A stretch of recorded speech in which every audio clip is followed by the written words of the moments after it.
আওয়ামী লীগকে নিষিদ্ধের দাবিতে রাজপথে অবস্থান কর্মসূচি নিয়েছে, কিন্তু একটি শান্তিপূর্ণ কর্মসূচিকে এই পুলিশ লীগ বন্ধ করার চেষ্টা করেছে।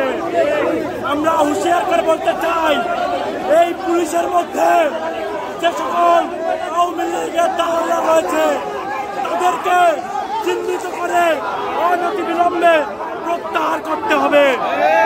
একই সাথে তাদেরকে বিচারের মুখোমুখি করতে হবে।